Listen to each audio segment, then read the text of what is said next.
You had two fouls in the first 36 seconds, which obviously, I'm sure that messes up the flow of your game or whatnot. What were the coaching lessons on the sideline when that happened? Just like being smarter on defense, playing like more straight up, just because I needed to be in for like my team. So getting those first two fouls, it kind of like slowed me down, especially not being able to play those first two quarters. But it helped me in the long run when I got in. I was more straight up, not like gambling as much. So yeah. Kailyn, in the last game, Nadia talked about how she had put some rules in about ball movement. It seemed like even in the first quarter, it was really helping you guys were moving the ball well. And then maybe you guys went off a little bit in the second quarter. What do you think was different between that first and second quarter about ball movement? I just felt like people were getting excited, including myself. But yeah, this is, we need games like this, so watch film and just get better from it. Talk about that 15-1 run in mid-fourth quarter. What did the coach say to you to get you guys jazzed up, get you going to cause that? We were like, it's still a game. I remember at that time we were down by, I think, 14. And I was like, y'all, it's still a game. And so we just start inching away. And then, of course, they pulled away towards the end. But, yeah, we really, we thought we had a chance. So, yeah. What were you seeing close to the basket there from Texas? And how did you adjust?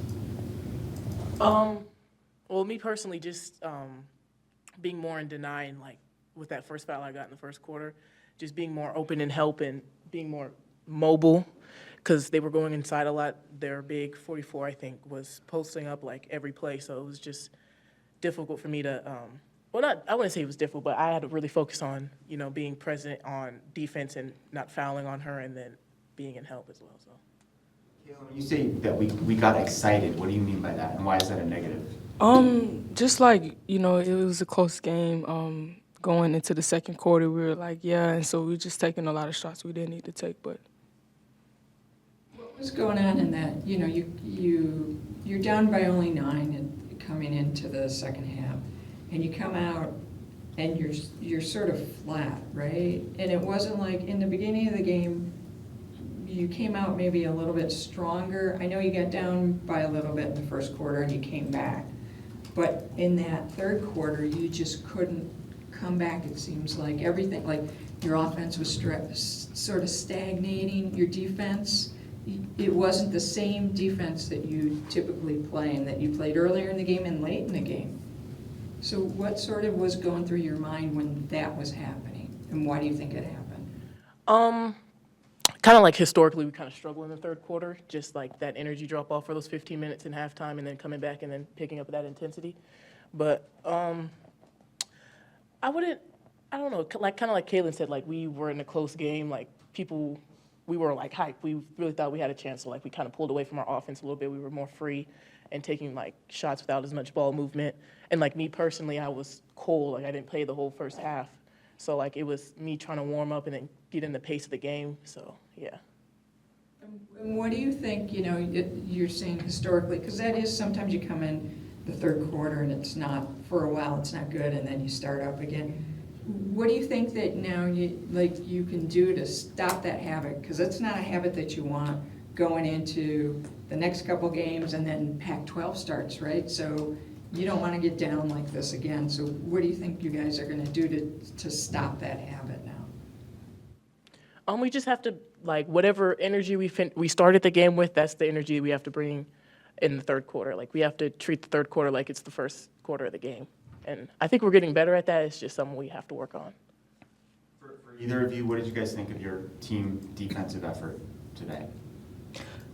We had like moments of like really good defensive effort, and then we had times where like it was like, what are we doing out there? So yeah, especially like towards the end of the game, I feel like we picked it up. So just hopefully we can just build on that. And how do you think that new box and one that you guys were working on the other day, how do you think that worked?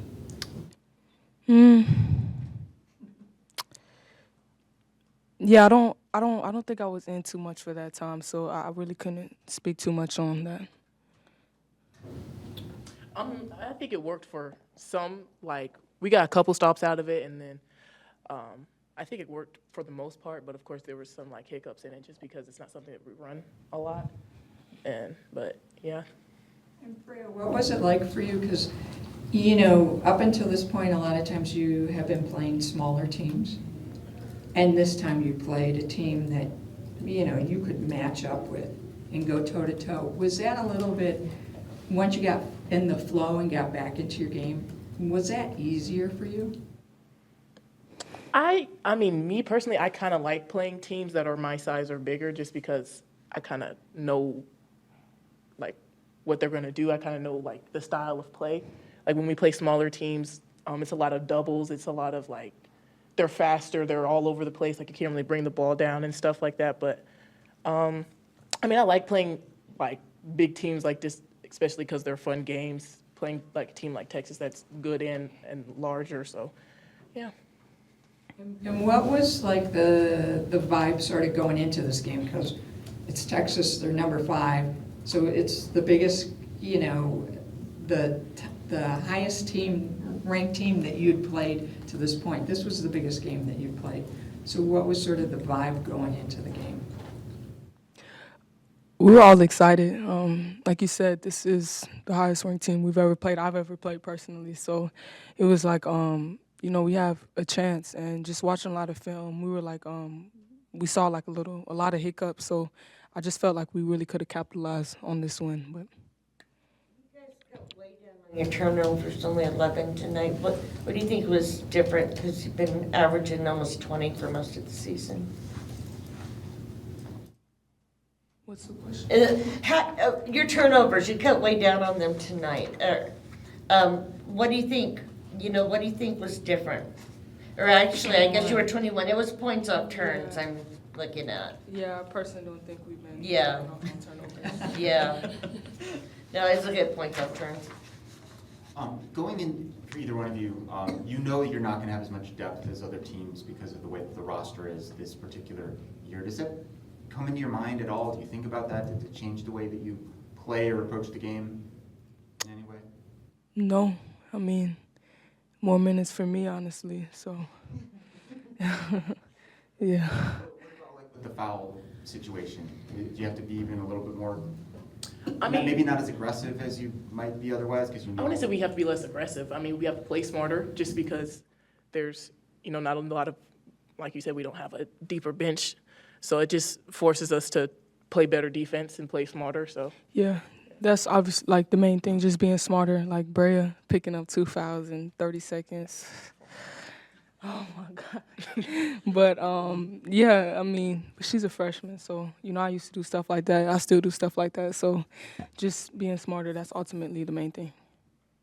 See, from Isis, I mean, she had to step up a lot today with, you getting the fouls and you guys being short. What did you see from her?